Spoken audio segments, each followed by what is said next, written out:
હું છું તો ભગત અને આજનો આ વિડીયો આમ તો ઘણા લોકોએ મને એવું કીધું કે તમારે લોગની ચેનલ છે, તમે તમારી લાઈફના વિડીયો મૂકો છો, તો આવા વિડીયો જનરલી તમારે રાજકારણ મૂકવા ન જોઈએ. પણ કાલ જે ન્યૂઝ જોયા કાલના, અને ભારતીય જનતા પાર્ટી એમની સાથે જે થયું અને ઈ જોયું ને, ત્યારે સાલી એક વાત ઈ સમજાણી મને કે 8મા અને 10મા ધોરણમાં પાઠ્ય પુસ્તકોમાં જે પાઠ આવતા હતા કે અકબર છે એ પૂર્ણ હિન્દુસ્તાનનો બાદશાહ બન્યો હતો, આ અંગ્રેજોએ 800 વર્ષ સુધી કે એટલા વર્ષો સુધી, હજારો વર્ષ સુધી હિન્દુસ્તાન ઉપર રાજ કર્યું હતું. સાલું કાલનું જે ન્યૂઝપેપર અને કાલના જે સમાચાર જોયા અને કાલની જે પરિસ્થિતિ જોઈને, ત્યારે અમે જે 8મા 10મા ધોરણમાં જે ભણતા ને, એ વાત મને આજે સમજાણી છે કે હિન્દુસ્તાન ઉપર આ લોકોએ એટલા વર્ષ રાજ હું કામ કર્યું, ઝાંસીની રાણી શું કામ ફસાણી, ઝાંસીની રાણી શું કામ મરાણી, છત્રપતિ શિવાજીનો દીકરો સંભાજી રાજે એના વેતવેત જેવડા કટકા કરી અને નદીમાં શું કામ ફેંકાણા, મહારાણા પ્રતાપ છે, મહારાણા પ્રતાપે એટલા વર્ષ શું કામ વનસ્પતિના વૃક્ષોની પાંદની અંદર ભોજન લેવું પડ્યું. નકર સાલી આપણે આવી આપણી કોમ છે ભલા માણસ. તમે વિચાર તો કરજો કે 100ની અને હજારોની ફોજ હતી આપણી, એની લાખોની ફોજને ધમરોડી છે ભર બજારે. એક ક્ષત્રિયો છે આ દેશની અંદર,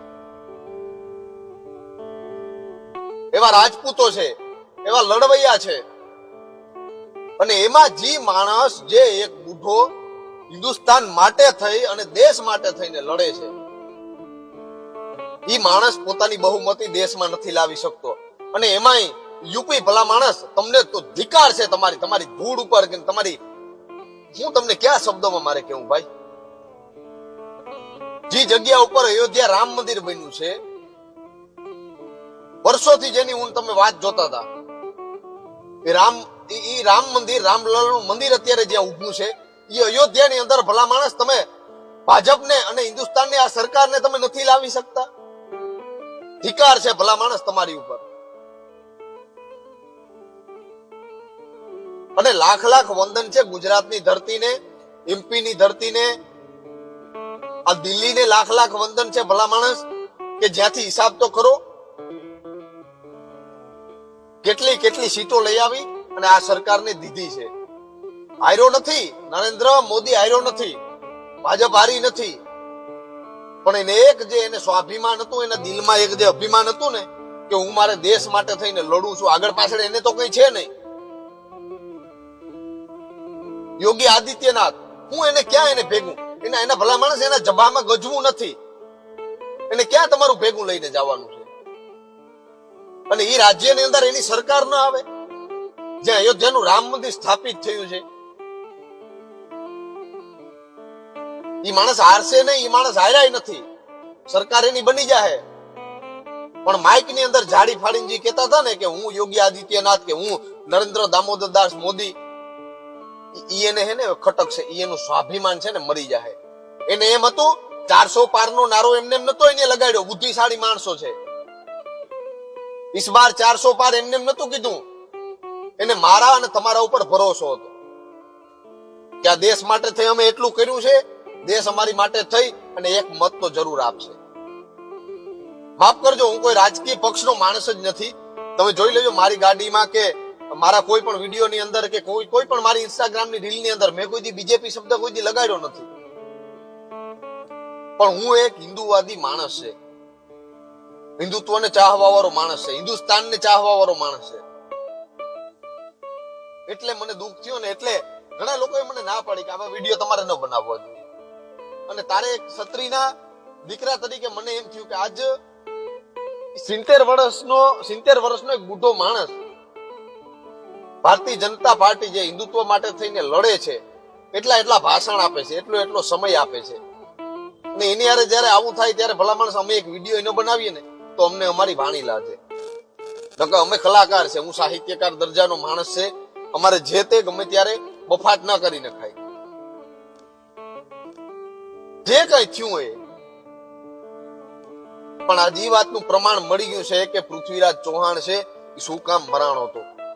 પૃથ્વીરાજ ચૌહાણની આંખો શું કામ મોહમ્મદ ગોરીએ કાઢી હતી.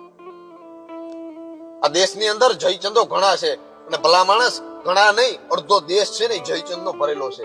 આ અમુક અમુક વાત ઉપરથી તો એ સાબિતી થાય છે.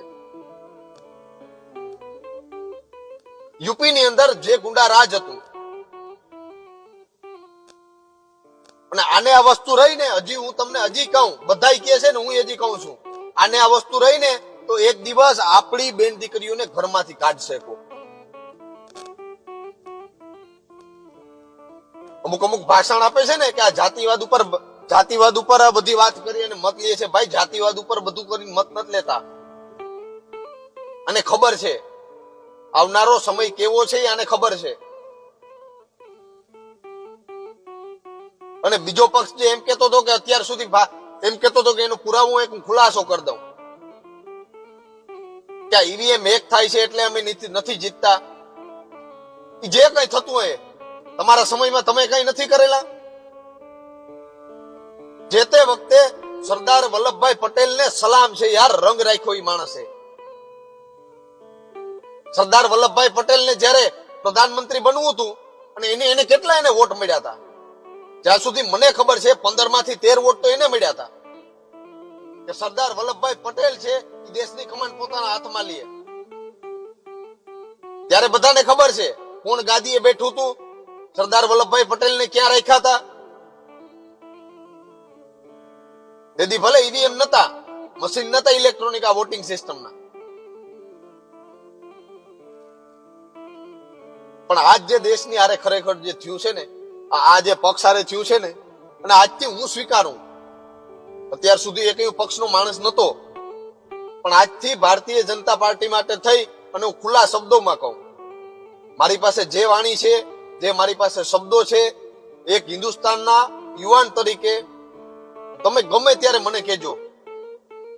તમારી કોઈ પણ સભાની અંદર જ્યાં પણ અમારી જરૂર પડે, મારા ગ્રુપની જ્યાં પણ જરૂર પડે, હું ચોક્કસપણે ભારતીય જનતા પાર્ટીનો સાથ અને સહકાર તહે દિલથી આપીશ એમ. અને કદાચ એમાં મરવું પડે તોય મંજૂર છે, એમાં જે રીતે જીવવું પડે એ મંજૂર છે. દેશ માટે થઈ અને જે સરકાર લડે છે, દેશ માટે થઈ અને મારી તમારી બેન દીકરીઓ માટે થઈ અને જે સરકાર લડે છે, ભલા માણસ એને તમે આજ હરવવા બેઠા છો. એક હિન્દુ થઈને હરવવા બેઠા છો. પક્ષ વગરનો માણસ થઈને હું તમને આ વાત કહું છું. મારે કોઈ પક્ષ સાથે લેવા દેવા નથી, પણ આ જે યુપી ની અંદર અને જે અમુક જગ્યાએ જે થયું છે ને, માણસના સ્વાભિમાન તમે તોડી નાખ્યા છે.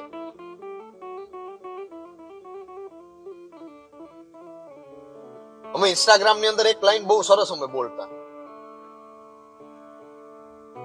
કે માણસનું તમે, માણસની જાતનું તમે ગમે એટલું રાખો ને ભાઈ, સમય આવે ને એટલે માણસ એની ઓકાત દેખાડે. આ વાક્ય ખાલી અમે બોલવા ખાતર બોલતા, પણ આજની ઘડીએ, આજના સમયમાં આ ન્યૂઝ જોઈ, આ બધી હાલત જોઈ અને મને લાગે કે અમારું વાક્ય હતું ને કલાકારોનું, એને તમે આજે સાર્થક કર્યું છે. તમે દેખાડી દીધું છે કે માણસની જાત માટે થઈ અને બીજો માણસ, સારો માણસ ગમે એટલા સારા કામ કરી લઈએ, પણ ઈ સામેવાળો માણસ છે એ સમય આવે ત્યારે એની જાત દેખાડે. આ સમગ્ર હિન્દુસ્તાનને તમે નીચે જોવરાયું છે. પક્ષને તો છોડી દો, પણ આ હિન્દુસ્તાનના જે કોઈ યુવાઓથી માંડી અને જે કોઈ સારા અને સમજદાર માણસો હતા ને, એ માણસોએ આ ડગલું એક પાછું ભરી અને આ દેશને છે ને એક લાંછન લાગે ને એવું કાર્ય કીધું છે. કોંગ્રેસમાંથી નીકળી અને બીજા પક્ષમાંથી નીકળીને કોઈ વ્યક્તિ આજે ભાજપમાં ભર્યો છે, પછી એમાં અમરીશભાઈ ડેર લઈ લઉં, અર્જુનભાઈ મોઢવાડિયા લઈ લઉં, જેટલા માણસો લઈ લ્યો, આ સારા વ્યક્તિઓ આજે જે ખમીરવંતી કોમ હતી, અમારી મેર સમાજ છે, અર્જુનભાઈ મોઢવાડિયા, જેનું એક વાક્ય એવું હતું કે હું આજીવન કોંગ્રેસને નહીં મૂકું. ઈ માણસ આજ ભાજપના મંચ ઉપર બેસી ગયો છે. શું કામ બેઠો હશે? જામનગર થી એક આયરાણી, અડીખમ આયરાણી પૂનમબેન માડમ ભાજપમાંથી લડે છે. ઓખા દ્વારકાની અંદર પબુભા માણેક ઈ મરદના ફાંડિયા જેવો માણસ આજે ભાજપમાંથી લડે છે. આ શું કામ લડે છે? કોક દી વિચારજો તો ખરી. કારણ કે અમારા બાપ દાદાઓએ અંગ્રેજોની સામે, મુગલોની સામે તલવારો હાકી છે. અમને ખબર છે કે આ પક્ષમાં રહેવું, એકજૂટ થઈને કેમ રહેવું. ઓખા મંડળ છે ને, ઓખા મંડળમાં જાણે છે. દ્વારકાનું દેવળ જેથી પાડવા આવ્યા હતા ને, તેથી વાઘેરોના દીકરા, ક્ષત્રિયોના દીકરા એ જગ્યા ઉપર કપાણા છે. દીકરાના ખોરા બાપના માથામાં પડતા હતા અને બાપના માથા છે ને એ દીકરાના ખોડામાં પડતા હતા.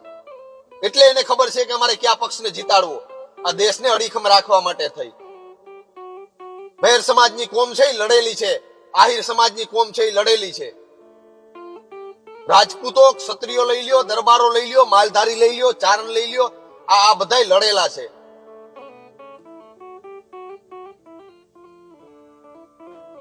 શબ્દો તમને મળતા નથી કઈ કહેવા માટે. અને ખરેખર મને આજ અંદરથી એટલી વેદના ઉપડી ને, મારા વિડીયામાં ભાઈ જેવી કોમેન્ટ આવશે એવી, કદાચ 2-4 લોકો એવા હશે કે મને ગારું દેશે ભાઈ મારા વિડીયોની અંદર, કોમેન્ટની અંદર, કે ભાજપ તમને શું થાય, તમે આ શું કામ વિડીયા બનાવો છો. ભાઈ હું એક ક્ષત્રિયના દીકરા તરીકે, મેરના દીકરા તરીકે મારી સમજદારીથી વિડીયો બનાવું છું. અને ફરી વખત કહું છું, જ્યાં પણ અમારી જરૂર પડે યુવાનોની, ખાસ કરીને આ બાજુના યુવાનોની અને અમારા ગ્રુપની, ચોક્કસ ભાઈ અમને યાદ કરજો.